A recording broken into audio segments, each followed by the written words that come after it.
بسم الله الرحمن الرحیم۔ السلام علیکم۔ تمام دوستوں سے گزارش ہے کہ میرے چینل کو لائک اور سبسکرائب کریں۔ قسط نمبر 56 حق و باطل کی جنگ، ورزش نمبر 2، دن 2، عنوان 1، مروان کو ولید کی نصیحت، 2، مدینہ سے روانگی، 3، کہ حضرت محمد بن حنیفہ کی نصیحت۔ ذیل میں سوالات کے جوابات ہیں۔ سوال نمبر 1، مروان نے ولید کو کیا مشورہ دیا؟ جواب نمبر 1، فرمایا کہ ان تینوں کو ایک ہی وقت میں بلاؤ اور ان سے بیعت کرنے کو کہو، اگر وہ بیعت کر لے تو بہتر ہے، ورنہ تینوں کو قتل کر دو۔ سوال نمبر 2، جب مروان کو رسول اللہ صلی اللہ علیہ وسلم کے پاس تکنیک کے لیے لایا گیا تو آپ نے اس کے بارے میں کیا فرمایا؟ جواب نمبر 2، جب مروان پیدا ہوا اور تکنیک کے لیے حضور نبی اکرم صلی اللہ علیہ وآلہ وسلم کی خدمت میں لایا گیا تو حضور صلی اللہ علیہ وآلہ وسلم نے فرمایا، ترجمہ، یہ گرگٹ کا بیٹا ہے۔ سوال نمبر 3، بخاری، نسائی اور ابن ابی حاتم کی تفسیر میں مروان کے بارے میں حضرت عائشہ کی کیا روایت ہے؟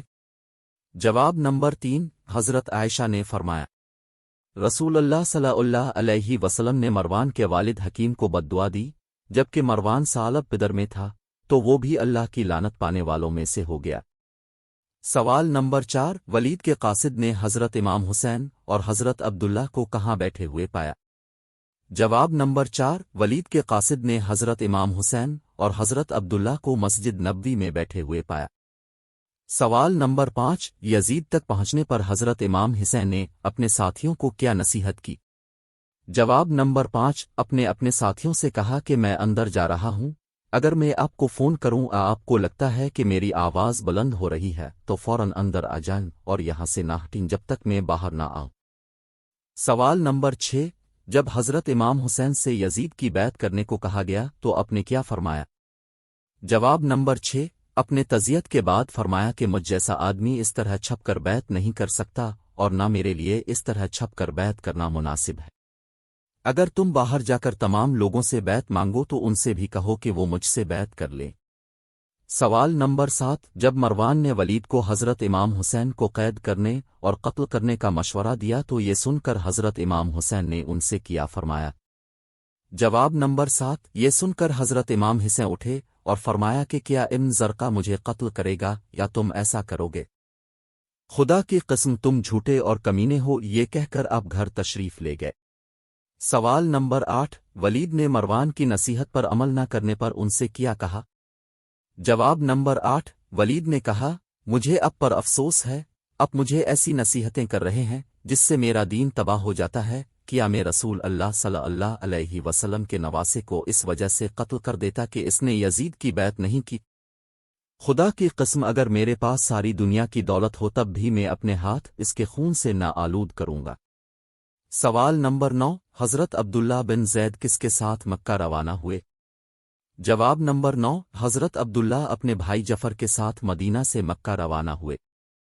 سوال نمبر 10، گھر والوں کو تیاری کا حکم دینے کے بعد حضرت امام حسین کہاں گئے اور وہاں کیا؟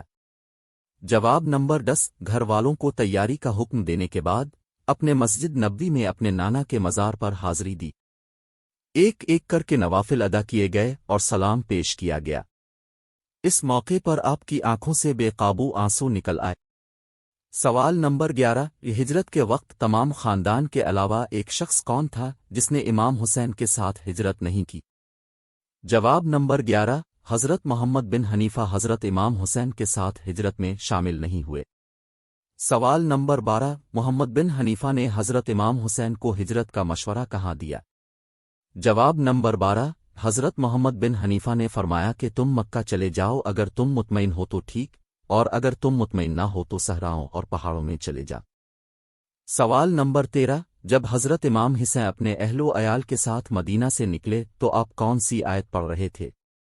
جواب نمبر 13، ترجمہ، اور وہ ڈرتے ڈرتے اس صبح سے نکلا، اس انتظار میں کہ آگے کیا ہوگا، اس نے کہا کہ میرے رب، مجھے ظالم فوج سے بچا۔ سوال نمبر 14، یزید نے 60 ہجری میں کس کو مکہ کا گورنر مقرر کیا؟ جواب نمبر 14 یزید نے رمضان المبارک 60 ہجری میں ولید بن عقبہ کو معزول کر کے ان کی جگہ عمرو بن سعد کو مدینہ کا گورنر مقرر کیا۔